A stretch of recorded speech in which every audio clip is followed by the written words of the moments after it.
Things go awry for Joe Ryan and the Minnesota Twins in game one against the Dodgers. It's a 10-3 Dodgers win. What went wrong tonight, and how can Ryan and the Twins be better Wednesday and moving forward as Cleveland is now tied for first in the American League Central? It's all coming up on today's episode of Locked On Twins. You are Locked On Twins, your daily Minnesota Twins podcast, part of the Locked On Podcast Network, your team every day.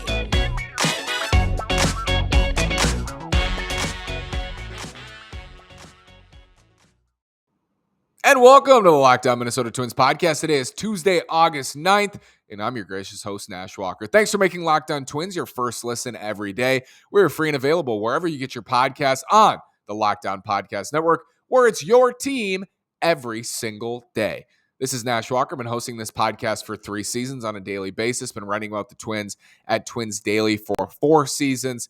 Twins get whooped by the Dodgers tonight, 10-3 in the series opener.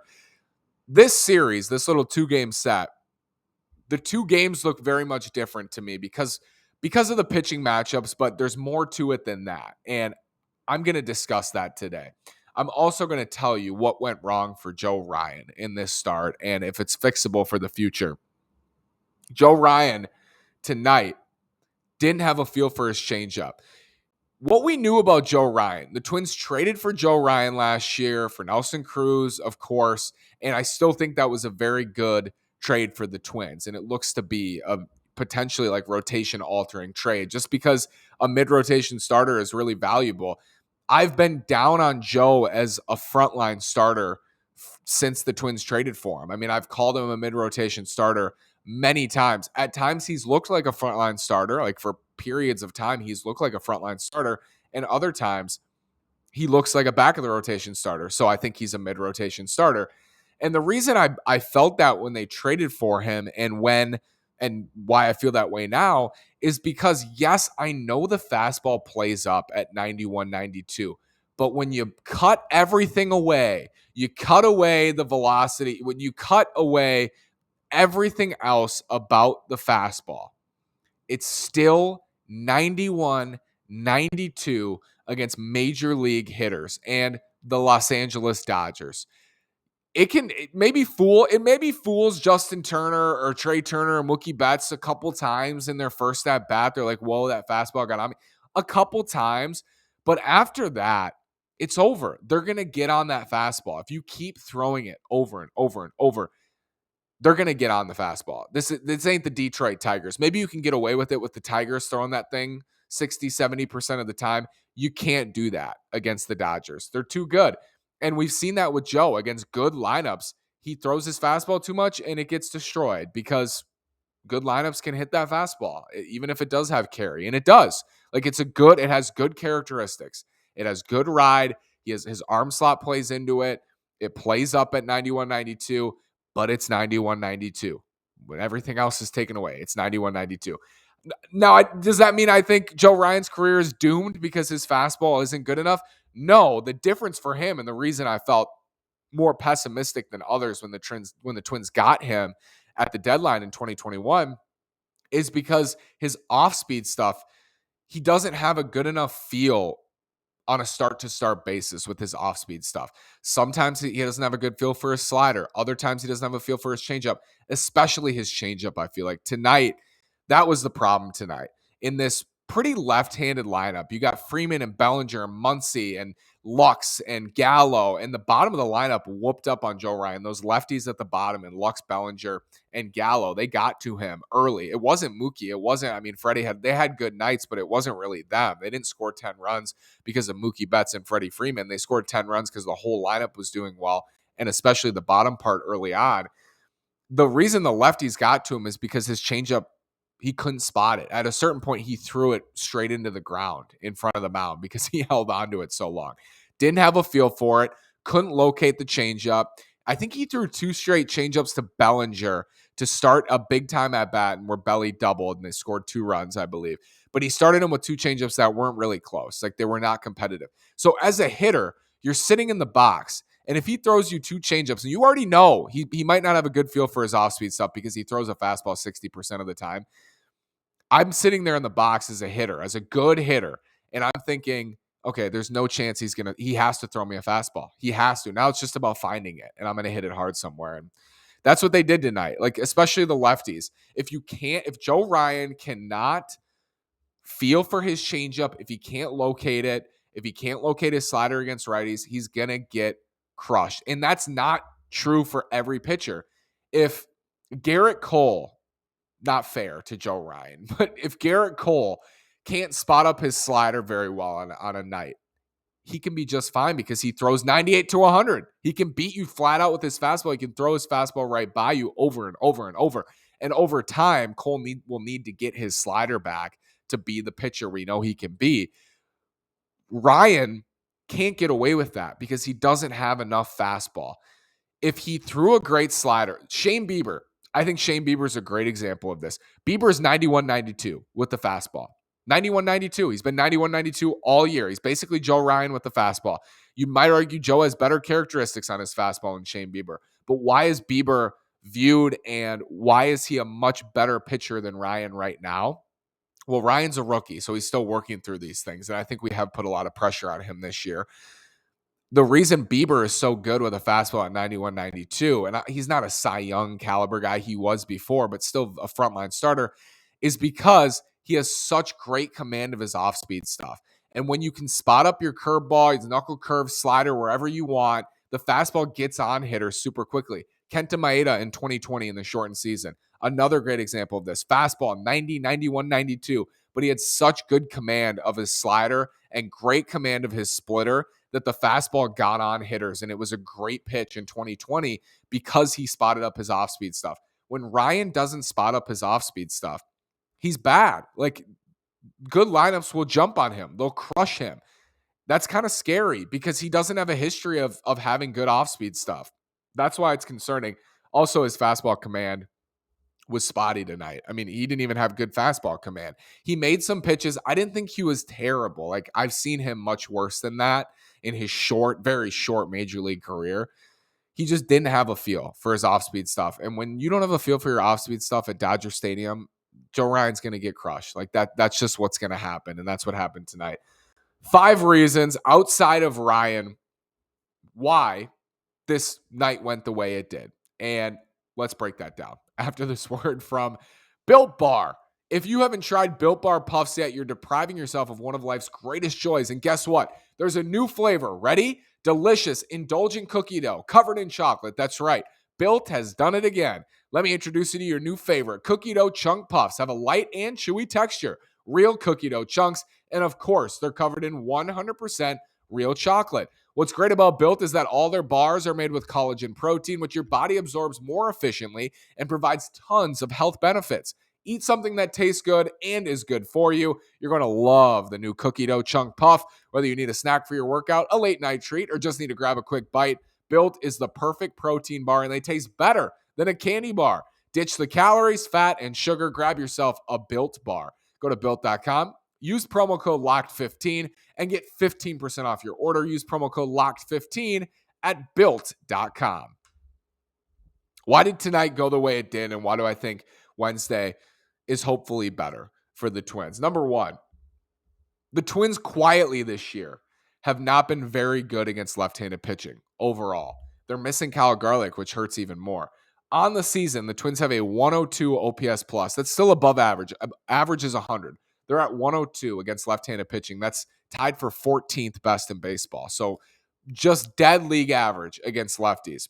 And for a lineup that I think is pretty good, that's below where they should be. And a lineup that has Buxton and Correa is lower than they should be. And it's not Buxton and Correa. I mean, Correa hasn't been great. Buxton has crushed lefties. It's more the rest of the group. But quietly this year, just keep in mind, and this has been the case for multiple years in a row, where the Twins have not hit lefties after they were historically good against left-handed pitching in 2019.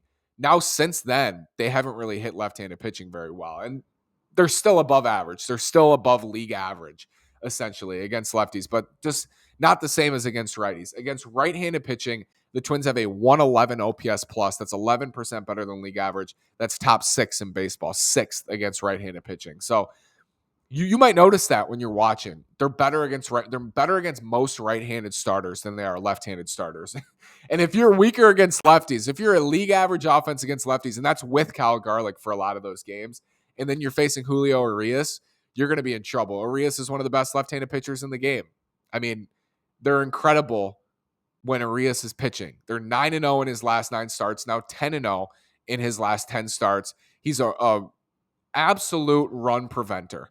Julio Urías, one of the better young starters in the game, one of the best left-handed starters in the game. So there's reasons 1 and 2 why tonight went the way it did. The Twins are weaker against left-handed pitching, and Julio Urías is one of the best left-handed pitchers in the game. Number 3, they're on the road versus an elite ball club.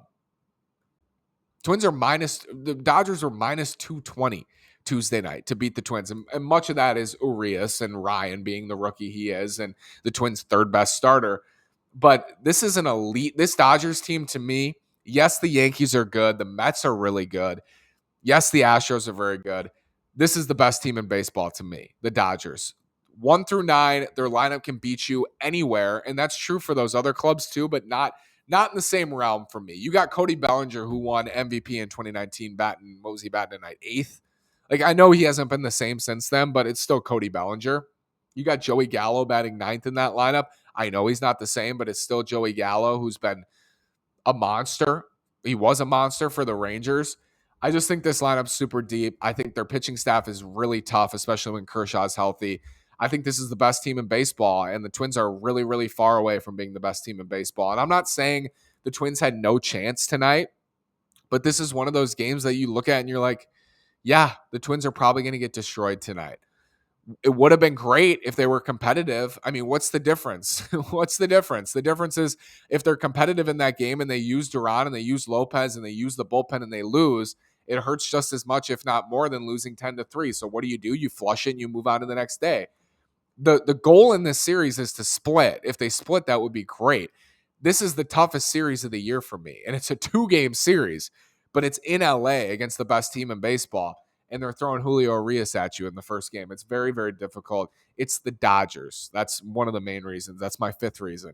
It's the Dodgers. My 4th is, I lied. Joe Ryan is a part of my reason. I'm sorry. Joe Ryan is a rookie and the Twins' 3rd best starter. Flat out, no question to me anymore that Joe Ryan is the Twins' 3rd best starter. And that's not as much a knock on Joe as it is how I feel about Tyler Mahle, who I think can be very good for the Twins. I know the numbers don't check out. He's got a higher ERA than Joe and a higher ERA than Sonny, but I think he's one of their top 2 starters. And I think Sonny Gray and Tyler Mahle as a duo are their best starters for different reasons. I think when Sonny has his best command, he's super tough, and Mahle's stuff just jumps. His stuff jumps. I think they're both the Twins' 2 best pitchers, whatever order, and I think Joe Ryan is 3rd. So it's, a rookie at Dodger Stadium. It's not surprising. How can tomorrow be better? Why should tomorrow be better? Wednesday. I'm going to tell you why after this word from BetOnline. BetOnline.net is the fastest and easiest way to check in on all your betting needs. Find all your favorite sports and events at the #1 online source for odds, lines, and games. Find reviews and news of every league, including Major League Baseball, the NFL, the NBA, the NHL, combat sports, esports, and even golf. BetOnline continues to be the top online resource for all your sports wagering information, from live in-game betting, scores, and podcasts. They have you covered. Head to BetOnline today or use your mobile device to learn more about the trends and action happening today. BetOnline is where the game starts. Again, BetOnline.net, fastest and easiest way to check in on all your sporting needs, podcasts, scores, betting. It's the best place to go. Go to BetOnline.net, either on your phone or your desktop. It is where the game starts. Why should Wednesday be better? Why am I expecting Wednesday to be better for the Twins? Sonny Gray, in 3 starts in the second half, has a 1.13 ERA and an opponent's OPS of 499. He was exceptional in Detroit right out of the break. I thought he was really good in San Diego, very solid. I know it was only 5 innings, but we'll get to that. And then 5 scoreless innings against Toronto. Not pretty, walked 5, but honestly, kind of a feat. He made the pitches. He made the pitches to not give up any runs while walking 5. .499 opponents OPS, 113 ERA in 3 second half starts. They've been, two of them have been 5 innings, but I don't think that that's important. If Sonny Gray can replicate his Blue Jays start, 5 scoreless innings against this Dodgers lineup, you take that and run. You don't push 6. You got a really rested bullpen now on the back end. You can go Fulmer in the 6th, Thielbar for the lefties in the 7th, Duran in the 8th, and Lopez in the 9th. Easy. You can make those 4 innings up quickly. So if Sonny Gray gives you 5 scoreless or 5 very good innings, you're in a really nice spot, a much better spot than you expect to be in that matchup. But I think Sonny has a chance to pitch well Wednesday, and he's been very good so far in the second half. So that's one reason I think tomorrow should be better. Dodgers starter is likely going to be Ryan Pepio. And let's put this into perspective for the Dodgers. He's a rookie, so you'd expect like, oh, great, the Twins are getting a rookie. The Dodgers are never going to put someone out there who's not at least very talented, right? So you're picking your spots here. It would have been Kershaw. So the alternative to Kershaw is Ryan Pepio, a rookie, a good right-handed rookie. We'll take that all day long. You have to put it in. It's all relative to what you'd usually see. And the Twins would have seen Kershaw Wednesday, but Kershaw's on the injured list. So it's going to be likely Ryan Pepio. They're to be determined. I like the pitching matchup. I think that he's right-handed. I like that. The bullpen is rested, and it's a new day. It's a new day. We've seen this Twins team come back, and I said this after the first game of the Toronto series. What did they do? They came back. They walked it off. They showed some heart and some grit, and they won 2 games in a row in the Toronto series. We've seen them all year after demoralizing losses, tough losses where they look like they don't belong, come out the next day against that same team and compete and work their tails off. I expect nothing less tonight or Wednesday night. I think I tweeted out tonight, I said, basically, what did Twins fans expect Tuesday night out of the Twins? Because my feeling coming in was it would be great if they could compete, if they could push this thing. That would be awesome. If Joe Ryan gave you a great start, the offense showed up and got to Urías just a little bit, and you had a chance to win, that would be exceptional. It was very unlikely. It was very unlikely. Knowing what we know, I know this is baseball, and there's so much parity, but I'm not saying the Twins are like terrible when I say this. I'm just saying the cards were stacked against them in a massive way. I was going to tweet before the game that the Dodgers are 9-0 in Urías' last 9 starts. The Twins haven't won at Dodger Stadium since 2005. The Dodgers are red hot.